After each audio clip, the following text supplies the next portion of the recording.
శ్రీమాత్రే నమ. జయ గురు దత్తాత్రేయ నమ. ఈ వీడియోలో మనం ఆగస్టు 11వ తారీఖు నుంచి 17వ తారీఖు మధ్యలో జరగబోయే వార ఫలాలు వివిధ రాశుల వారికి ఏ విధంగా ఉండబోతుంది అని తెలుసుకునే ప్రయత్నం చేద్దాం. ముందుగా ఈ వారం యొక్క గ్రహస్థితి పరిశీలించినప్పుడు మరి కుజ గురువు ఇద్దరూ కలిసి వృషభ రాశిలో ఉండడం జరిగింది.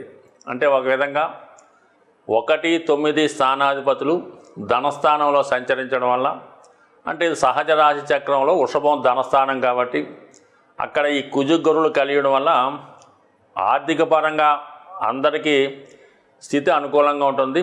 అంటే మనీ రొటేషన్ చాలా ఎక్కువగా పెరుగుతూ ఉంటుంది. ఎక్కువగా కుటుంబంలో శుభకార్యాలు లాంటివి జరగడానికి ఈ గ్రహస్థితి అనుకూలిస్తూ ఉంటుంది. చతుర్థ స్థానంలో రవి, కర్కాటక రాశి యందు రవి ఉండడం అన్నది ఒక విధంగా ఇది ఒక యోగం. సహజ పంచమాధిపతి అయినటువంటి రవి చతుర్థ స్థానంలో సంచరించడం అనేది ఒక ధనయోగం లాంటిది ఏర్పడింది. అంటే ప్రభుత్వ అధికారులకు ఇది అనుకూలంగా ఉంటుంది. ప్రభుత్వ సహకారం లభిస్తూ ఉంటుంది. 5వ స్థానంలో బుధ శుక్రుడు ఉండడం వల్ల స్త్రీలకు అనుకూలంగా ఉంటుంది. అంటే స్త్రీలకి విద్యా సంబంధించిన విషయాలు, వివాహ సంబంధించిన విషయాలు కామన్గా అందరి మీద ఈ ప్రభావం చూపుతూ ఉంటుంది. 6వ స్థానంలో ఉన్నటువంటి కేతువు ఎవరు ఏ పని ప్రారంభించినా కూడా అవి మధ్యలో ఆగడం జరుగుతూ ఉంటుంది. సాధారణంగా ఎవరి జన్మజాతకంలో అయినా సరే మిథున రాశిలో కానీ కన్యా రాశిలో కానీ కేతువు కానీ కుజుడు కానీ ఉన్నప్పుడు వారు ఏ పని కూడా సంపూర్ణంగా చేయలేకపోతుంటారు. ప్రతి పని మధ్యలో అయిపోతుంటుంది. ఒక పని జరుగుతూ ఉండగానే ఇంకో కొత్త పని ప్రారంభించడం, ఈ విధంగా పాత పని ఆగిపోవడం, ఈ విధంగా జరుగుతుంటుంది. కాబట్టి మరి ఇప్పుడు ఈ సమయంలో మీరు ఏ శుభకార్యం తలపెట్టినా, ఏదన్నా కార్యక్రమం అంటే ఒక విద్యలో చేరాలన్నా, గృహం కొనుక్కునే ప్రయత్నం చేసినా ముందుగా విఘ్నేశ్వరుని పూజించి ఆ కార్యక్రమం చేయడం వల్ల ఎటువంటి ఆటంకం లేకుండా రావడం జరుగుతుంటుంది. ఇక శని సహజ లాభస్థానంలో కుంభరాశిలో ఉండడం వల్ల ఒక విధంగా ఇది పారిశ్రమ రంగం వారికి చాలా బాగుంటుంది. అంటే శుక్రుడు బుధుడు శని యొక్క దృష్టి పరస్పరం రావడం వల్ల మరి ఈ మాసంలో ఈ వారంలో ఎస్పెషల్లీ స్త్రీలకి ఉద్యోగ అవకాశాలు రావడం జరుగుతూ ఉంటుంది. అలాగే ఉన్నత విద్యా అవకాశాలు కూడా వచ్చే అవకాశం ఉంది. అంటే ఈ కలయిక కొన్ని రాశుల వారికి చాలా విపరీతమైనటువంటి శుభ ఫలితాలు ఇవ్వడం జరుగుతూ ఉంటుంది. అంటే ఈ 3 కూడా శని శుక్ర బుధులు ఒకే వర్గానికి చెందిన గ్రహాలు అవ్వడం వల్ల ఈ 3 గ్రహాల కలయిక చాలా వరకు ఆర్థిక స్థితి, ఉద్యోగ స్థితి స్త్రీలకు బాగా అనుకూలిస్తూ ఉంటుంది. ఇక 12వ స్థానంలో రాహు సహజంగా ఉండడం వల్ల ప్రతి ఒక్కరూ కూడా ఏదో విధంగా మోసపోవడం, ధనం పోగొట్టుకోవడం, వ్యసనాల మీద ఆసక్తి కలుగుతూ ఉంటుంది. కాబట్టి ఈ విషయంలో జాగ్రత్తగా వ్యవహరించాలి ఈ వారం అంతా కూడా. వృశ్చిక రాశి వారికి ఈ వారం చాలా వరకు వృత్తిపరమైనటువంటి మార్పులు ఇండికేట్ చేయడం జరుగుతూ ఉంది. దశమ స్థానంలో అష్టమాధిపతిగా ఉన్నటువంటి బుధుడు, వ్యయాధిపతి శుక్రుడు, ఈ 2 కూడా సాధారణంగా దశమ స్థానం మీద ప్రభావం చూపినప్పుడు జాతకుడు ఉద్యోగం మారడానికి ఎక్కువ ప్రయత్నం జరుగుతూ ఉంటుంది. అలాగే విద్యార్థులకు కూడా కొంతవరకు వాళ్ళు వేరే కాలేజీలో ప్రవేశించడం కానీ వేరే బ్రాంచ్లోకి మారడం కూడా జరిగే అవకాశం ఉండదు. ఏదైనా మొత్తం మీద ప్రస్తుతం ఉన్నటువంటి స్టేటస్ ఒకటి ఈ రాశి వారికి మారే అవకాశం ఉంది. అది అనుకూలంగా ఉండే అవకాశం ఉన్నది. అయితే చతుర్థ స్థానంలో శనిగ్రహ సంచారం జాతకుడికి వృత్తిలో చాలా విసుగుని, చికాకుని, అసంతృప్తిని కలిగించే అవకాశం ఉంది. అలాగే గృహ వాతావరణం కూడా చాలా వరకు ఇబ్బందికరంగా, అసహనంగా ఉండే అవకాశం ఉంది. ఈ కారణం వల్ల జాతకుడు కొంతవరకు ప్లేస్ ఆఫ్ చేంజ్ కోరుకునే అవకాశం ఉంది. అతను ఉద్యోగరీత్యా కానీ చదువు రీత్యా కానీ వేరే ప్రాంతంలో కొంతకాలం ఉండాలనే ఆలోచన సహజంగా జాతకుడికి వస్తుంది. అది ఖచ్చితంగా అమలు చేయడం వల్ల దాన్ని తగు విధంగా అమలు చేయడం వల్ల కూడా కొత్త అవకాశాలు లాంటివి జాతకుడికి వచ్చే అవకాశం ఉన్నది. ఇది ఈ రాశిలో ఉన్నటువంటి స్త్రీలకి ఉద్యోగ అవకాశాలు కానీ ఉన్నత విద్యా అవకాశాలు కానీ కంపల్సరీగా వచ్చే అవకాశం ఉన్నది.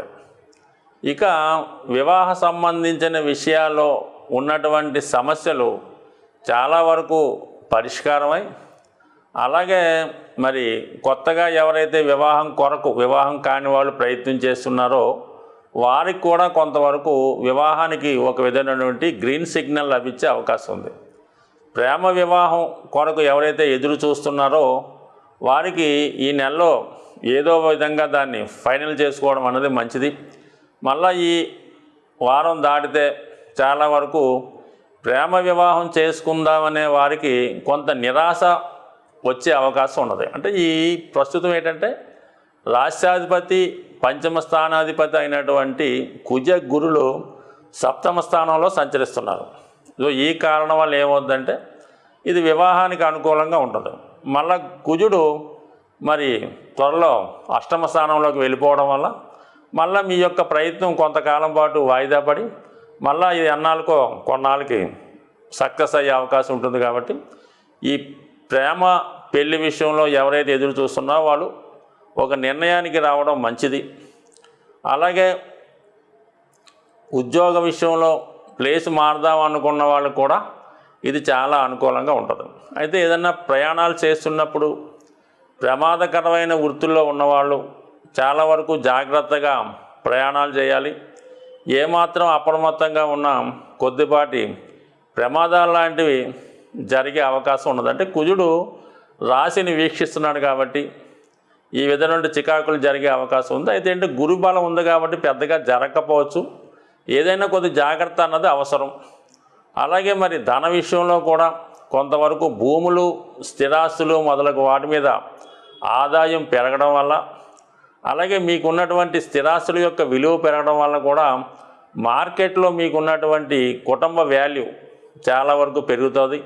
కుటుంబ ఆస్తులు పెరగడం వల్ల, కుటుంబంలో ఒకరికి ఆదాయం కొత్తగా లభించడం వల్ల కానీ, వాళ్ళ ఆదాయం పెరగడం వల్ల కానీ మీకు కొంతవరకు మరి మీ ఫైనాన్షియల్ బడ్జెట్ మీ మీద తగ్గి మీరు కొంత ధనాన్ని దాచుకునే విధంగా ఫలితం వచ్చే అవకాశం ఉంది. అయితే యాజిటీజ్గా మాత్రం పంచమ స్థానంలో రాహు ప్రభావం వల్ల స్పెక్యులేషను, షేర్ మార్కెట్, ఆన్లైన్ గేమ్లకు ఎట్టి పరిస్థితులు కూడా వెళ్ళొద్దు. చాలా వరకు దానికి దూరంగా ఉంటేనే మంచిది. ఈ వారం ముఖ్యంగా ఈ వారం చివరిలో వస్తున్నటువంటి శని త్రయోదశి ప్రతి రాశివారు కూడా దీన్ని పాటించడం వల్ల మీకు వృత్తిపరంగా, కుటుంబపరంగా, ఆర్థిక పరంగా ఉన్నటువంటి సమస్యల్ని బయటపడడం జరుగుతూ ఉంటుంది. సో ప్రతి వారి మీద, ప్రతి వ్యక్తి మీద శని ప్రభావం ఎంతో కొంత ఉండే అవకాశం ఉంటుంది. అది కేవలం ఏలినాటి శని, అష్టమ శని జరుగుతుందనే కాకుండా మరి శని దశ, శని అంతర్దశ, విదశ, సూక్ష్మదశ, ఈ విధంగా ప్రతి ఒక్కరి మీద కూడా శని ప్రభావం ఉంటుంది. అతి రేరుగా వచ్చినటువంటి ఇంచుమించుగా సంవత్సరంకి ఒక 4 సార్లు 2 సార్లు ఈ శని త్రయోదశి రావడం జరుగుతుంటుంది. అది ఖచ్చితంగా మరి అన్ని రాశుల వారు కూడా ఈ శని త్రయోదశి రోజు, అంటే మనకి 17వ తారీఖు ఆగస్టు నెల రోజు వచ్చినటువంటి శని త్రయోదశి నాడు మీకు దగ్గరలో ఉన్నటువంటి శని దేవాలయాలను కానీ, ముఖ్యంగా శివాలయంలో ఉన్నటువంటి నవగ్రహాల్లో ఉన్నటువంటి శని భగవానుడికి తైలాభిషేకం చేయించడం అన్నది ఇంపార్టెంట్ అయిన విషయం. అయితే ఆ తైలాభిషేకం చేసిన రోజు మాత్రం కంపల్సరీగా కొన్ని విధి విధానాలు, నియమాలు పాటించవలసి ఉంటుంది. ఎట్టి పరిస్థితుల్లో కూడా శనికి తైలాభిషేకం చేసిన రోజు అనాచారంగా ఉండడం కానీ, ఆహార విషయంలో నియమాలు పాటించకపోవడం, అన్య స్త్రీతో సంపర్కం కానీ, తాగుడు అలాంటి కొన్ని వెజిటేరియన్ కాకుండా మిగతా మాంసాహారం భక్షించడం, ఇటువంటి ఎట్టి పరిస్థితుల్లో కూడా చేయకూడదు. అంటే మీకు అలాంటి అవకాశం, అలాంటి ఇష్టం ఉంటే శని త్రయోదశి మానేసినా మీకు ఏ ఇబ్బంది ఉండదు, దానివల్ల నష్టం ఉండదు. శని త్రయోదశి నాడు విధి విధానంగా శని భగవాన్ని పూజిస్తే మాత్రం ఖచ్చితంగా ఆ రోజు కఠిన నియమాలు పాటించవలసి ఉంటుంది. అంటే ఆ నియమాలు ఎటువంటి అంటే, సాధారణంగా మనకి అయ్యప్ప స్వామి దర్శనానికి వెళ్ళినప్పుడు ఏ విధంగా నియమంగా ఉంటామో ఆ నియమాలన్నీ కూడా ఆ ఒక్కరోజు అంటే శనివారం రాత్రి మళ్ళీ ఉదయం సూర్యోదయం అయ్యేదాకా కూడా పాటించడం వల్ల ఖచ్చితంగా మీకు శని యొక్క ఆశీస్సులు లభించి మంచి విజయం లభిస్తుంటుంది. అంటే ఆ రోజు శని త్రయోదశి రోజు ఆయిల్తో చేసిన పదార్థాలు ఏమీ కూడా తినకూడదు. అంటే ముఖ్యంగా అలాగే నెయ్యి డాల్డా అలాంటిది ఏమీ కాకుండా కేవలం మరి పచ్చి పులుసు లేదంటే మామూలు తాలింపు పెట్టని వస్తువులతో తినొచ్చు. వీలైతే గడపగలిగితే ఆ రోజంతా కూడా ఈ ఫలాలు లేదంటే ఈ ద్రవ ఆహారం లాంటివి ఏదో ఫ్రూట్ జ్యూస్ లాంటివి తీసుకొని ఆ ఒక్కరోజు కింద భూసైనం అంటే కింద ఒక ఏదో చలగాడ చాప వేసుకొని ఆ ఒక్కరోజు దూరంగా విడిగా పడుకోవడం వల్ల కంపల్సరీగా మీకు శనిగ్రహ అనుగ్రహం లభిస్తుంది. వీలైతే ఆ రోజు మరి విష్ణు సహస్రనామం కానీ హనుమాన్ చాలీసా కానీ శని అష్టోత్తర శతనామాలు కానీ శివుడికి సంబంధించి ఏదైనా చేసుకోవచ్చు.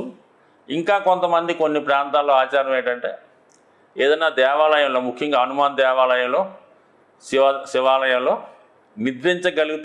నిద్రించే అవకాశం ఉంటే పూర్తిగా కాకపోయినా కనీసం మనకి బ్రహ్మముహూర్తం దాకా 4 గంటల దాకా పడుకొని దాని తర్వాత మళ్ళీ విధి విధానంగా మీ కార్యక్రమాలు చేసుకుంటే ఒక 1000 రెట్లు మంచి ఫలితం మీకు వచ్చే అవకాశం ఉంటుంది. స్వస్తి.